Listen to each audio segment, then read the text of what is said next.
गल करांगे how to listen and understand English. English नूं तुसीं किद्दां अंडरस्टैंड करना सुनन तो बाद, ते इहदे लई किहड़े स्टैप्स आ जिहड़े तुसीं जिहड़ियां स्ट्रैटेजीज आ ओह फॉलो करनियां, ओह किहड़े 3 ईजी स्टैप्स आ जिन्हां दी हेल्प दे नाल तुसीं इंग्लिश च अपनी अंडरस्टैंडिंग नूं इंप्रूव कर सकदे आ। फर्स्ट ऑफ ऑल तो आप ये चेक देखना कि जदों तुहानूं कोई समझ नहीं आउंदी कोई गल, क्लासरूम च टीचर की कोई गल नहीं समझ आउंदी, लैक्चर नहीं समझ आउंदे, फॉर एग्जाम्पल टास्क 1 करवा रहे हैं तुहानूं, टास्क 2 करवा रहे हैं और वो टीचर एक्सप्लेन कर रहा बट तुहानूं समझ नहीं आ रहा, तो तुसीं किस कैटेगरी दे विच ड्रॉप करदे हो? तुसीं अपने आप नूं देखो कि तुसीं किस कैटेगरी दे विच हो, फिर उहदे अकॉर्डिंगली तुसीं अपना जिहड़ा अंडरस्टैंडिंग है इंप्रूव कर सकदे हो। You do not understand someone, then तुसीं की करदे हो? Look scared। मोस्टली स्टूडेंट की हुंदे आ कि जदों टीचर एक्सप्लेन करता है तो वो की कर दिंदे आ कि जदों टीचर उन्हां वल देखदा अंडरस्टैंड तो डर जाते हैं कि मैनूं तो समझ ही नहीं आया। लुक स्केयर्ड, तो तुसीं इस कैटेगरी दे विच आउंदे हो। सैकेंड जिहड़ी मोस्ट कॉमन हैगी आ, नॉट प्रिटेंड यू अंडरस्टैंड। इदां सिर हिलाई जाणगे यस, बट समझ कुछ नहीं आया हुंदा, बट प्रिटेंड करते हैं कि उन्होंने सब कुछ समझ आ गया, उन्होंने सारा पता लग गया जो टीचर कह रहा। जिहड़े 70% स्टूडेंट है इस कैटेगरी दे विच आउंदे आ। तुसीं इस कैटेगरी दे विच हो जां थर्ड जिहड़े कि क्लीयरली कह दिंदे आई डू नॉट अंडरस्टैंड, उन्होंने कह देना मैनूं समझ नहीं आया। और फोर्थ वन कैटेगरी है, सी कैटेगरी नालों थोड़ी जी डिफरेंट है। इस I do not understand and ask them to write it down. कहते हैं कि मैनूं समझ नहीं आया, प्लीज मैनूं थोड़ा लिख के दसो। तो अगर तुसीं सी और डी कैटेगरी दे विच फॉल करदे हो then this thing is good, क्योंकि तुहाडे विच कॉन्फिडेंस है ये गल कहण दा कि मैनूं समझ नहीं आया। अगर तुसीं ए और बी कैटेगरी दे विच फॉल करदे हो, बी कैटेगरी वाली तो बहुत गलत गल है। सी ए कैटेगरी दे विच की है कि तुसीं अपने आप नूं काम रखना, नहीं समझ आया कोई गल नहीं टीचर दोबारा एक्सप्लेन कर दूँ, बट की है तुहाडे विच कॉन्फिडेंस होना चाहिए ये गल कहण दा I do not understand. B category नूं तुसीं बिल्कुल फॉलो नहीं करना और तुसीं अपने आप नूं सी और डी कैटेगरी दे विच लैके आओगे तो इंग्लिश नूं तुसीं प्रॉपरली अंडरस्टैंड कर सकते हो, अपनी अंडरस्टैंडिंग इंप्रूव कर सकते हो। तो हुण आपां उन्हां स्टैप्स नूं वन बाय वन डिस्कस करांगे जिन्हां नूं तुसीं फॉलो करना। हुण आपां वन बाय वन उन्हां स्टैप्स की गल करांगे जिन्हां नूं फॉलो करके तुसीं जिहड़ी अपनी इंग्लिश की अंडरस्टैंडिंग है जां लिसनिंग है उहनूं स्पीकिंग नूं किस तरह इंप्रूव करना। First one, step one, show you do not understand.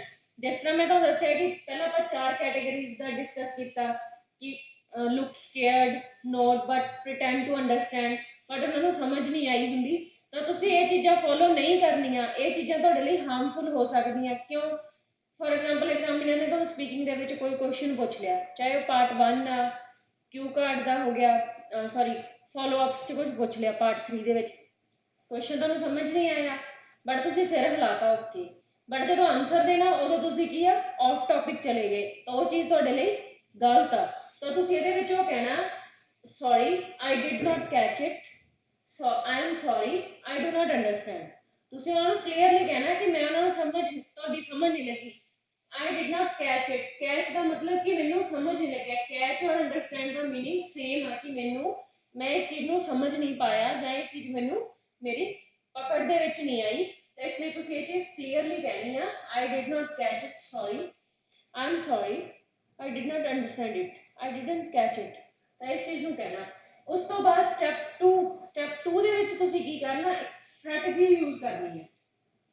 ये गल तो तुसीं कहती आई डू नॉट अंडरस्टैंड, बट उस चीज़ को रिपीट करने लई किद्दां कहना है?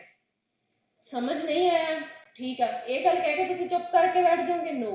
इस तो बाद जब तुसीं अगे की स्ट्रैटेजी यूज करनी है, किहड़े-किहड़े वेज आ, किहड़े-किहड़े मैथड आ जिहड़े तुसीं टीचर नूं जिहड़े वेज दे विच कह सकदे हो चीज़ नूं रिपीट करने लई।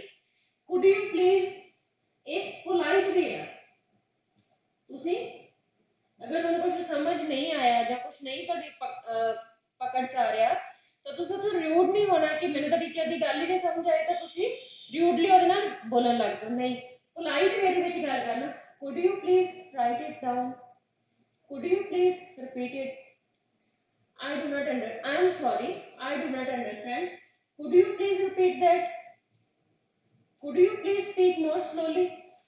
अगर तुहानूं लगदा कि एग्जामिनर जल्दी बोल रहा है जां टीचर क्लास दे विच जल्दी जल्दी बोल रहा है, उसकी स्पीड ज़्यादा, तो तुसीं उहनूं कह सकदे could you please speak more slowly.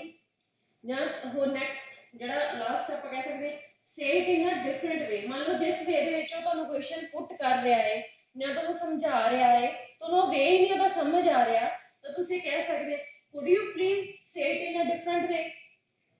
ਇਹਦੇ ਨਾਲ ਕੀ ਹੈ, ਇੱਕ ਤਾਂ ਤੁਹਾਡੀ ਜਿਹੜੀ ਇੰਗਲਿਸ਼ ਦੀ ਫਲੂਐਂਸੀ ਆ ਜਾਂ ਆਪਾਂ ਕਹਿ ਸਕਦੇ ਹਾਂ ਕਿ ਸੈਂਟੈਂਸ ਫਾਰਮੇਸ਼ਨ ਜਾਂ ਕੁਝ ਵੀ ਉਹ ਤੁਸੀਂ ਐਗਜ਼ਾਮੀਨਰ ਨੂੰ ਕਲੀਅਰਲੀ ਕਹਿ ਰਹੇ ਹੋ, ਬਟ ਇਨ ਅ ਪੋਲਾਈਟ ਵੇ, ਰਿਊਡਲੀ ਨਹੀਂ, ਪੋਲਾਈਟ ਵੇ ਦੇ ਵਿੱਚ ਤੁਸੀਂ ਕਹਿ ਰਹੇ ਹੋ could you please repeat it, I am sorry I didn't catch it, could you please repeat it, could you please speak in more slowly.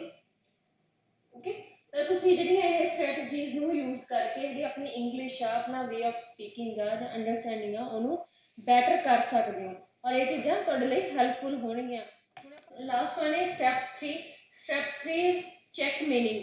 जदों तुहानूं कोई एग्जामिनर ने जां टीचर ने क्लासरूम दे विच टीचिंग ने गल समझाती, लाइक उन्होंने कोई भी टॉपिक चक लिया, कोई पोल्यूशन से चक लिया, तो उन्होंने कहता so pollution is very dangerous for us, तो तुसीं ये गल वर्ड बोलना आई अंडरस्टैंड। जो तुसीं आई अंडरस्टैंड वर्ड बोलना तो सिर्फ 2 वर्ड ही बन जाते, आई अंडरस्टैंड बहुत शॉर्ट और एक रिस्पैक्टफुल वर्ड नहीं लगता, और एक इस चीज़ नाल ये कि तुहाडी जिहड़ी इंग्लिश आ वो भी एक लिमिटेड जो तुसीं वर्ड बोले आ। अगर तुसीं बोलोगे so what you are saying is pollution is dangerous for us, एक तो ये नाल की है कि तुहाडी लाइन पूरी तुहानूं समझ आ जाऊगी, तुसीं जो बोल रहे हैं टीचर भी तुहानूं चैक कर लूगा कि हाँ वाकई ये स्टूडेंट ने गल कही आ। दूसरा एक नाल तुहाडा जिहड़ा स्पीकिंग का कॉन्फिडेंस वधूगा। एक ये नाल हुंदा कि तुहानूं मीनिंग पता लग जाऊगा कि हाँ तुसीं जो कहना चाह रहे हो जां टीचर ने तुहानूं कहा भी तुसीं वाकई च सही समझ रहे हो जां कुछ। So what you are saying is pollution is increasing day by day. So I think I get what you are saying is pollution is more common in urban area as compared to rural area। ਤਾਂ ਇਦਾਂ ਤੁਸੀਂ ਕਹਿਣਾ ਹੈ ਕਿ ਹਾਂ ਮੈਂ ਸੋਚ ਰਿਹਾ ਕਿ ਤੁਸੀਂ ਇਹ ਗੱਲ ਕਹਿ ਰਹੇ ਹੋ। So what you mean is dogs are more popular than cats। सच में ਜਿਹੜੇ dogs are more popular than cats। ਜਾਂ ਤੁਸੀਂ ਕੋਈ ਹੋਰ so what you mean is cars are used by working people। ਤਾਂ ਇਸ ਚੀਜ਼ਾਂ ਨਾਲ ਜੋ ਵੀ ਉਹਨਾਂ ਨੇ ਟੀਚਰ ਨੇ ਤੁਹਾਨੂੰ ਗੱਲ ਕਹੀ ਆ ਉਸ ਚੀਜ਼ ਨੂੰ ਤੁਸੀਂ ਅੱਗੇ ਆਪਣੀ ਕਲਾਈਮ so what you are saying is I think I get what you are saying is so what you mean is ਉਹਨਾਂ ਨੂੰ ਉਦਾਂ ਤੁਸੀਂ ਰਿਪੀਟ ਕਰਨਾ। ਇਸ ਚੀਜ਼ ਨਾਲ ਤੁਹਾਡੀ ਇੰਗਲਿਸ਼ ਦੀ ਅੰਡਰਸਟੈਂਡਿੰਗ ਆ, listening the way of listening ਹੋ ਗਿਆ, ਸਪੀਕਿੰਗ ਹੋ ਗਿਆ, ਉਹ ਸਾਰੀਆਂ ਚੀਜ਼ਾਂ ਇੰਪਰੂਵ ਹੋਣਗੀਆਂ ਜਿਹੜੀਆਂ ਅਲਟੀਮੇਟਲੀ ਕੀ ਹੈ ਐਗਜ਼ਾਮ ਦੇ ਵਿੱਚ ਤੁਹਾਨੂੰ ਕੌਨਫੀਡੈਂਟ ਰੱਖਣ ਦੇ ਲਈ, ਤੁਹਾਡਾ ਬੈਂਡ ਸਕੋਰ ਇੰਪਰੂਵ ਦੇ ਕਰਨ ਦੇ ਲਈ ਬੈਨੀਫੀਸ਼ੀਅਲ ਹੋਣਗੇ। Thank you students.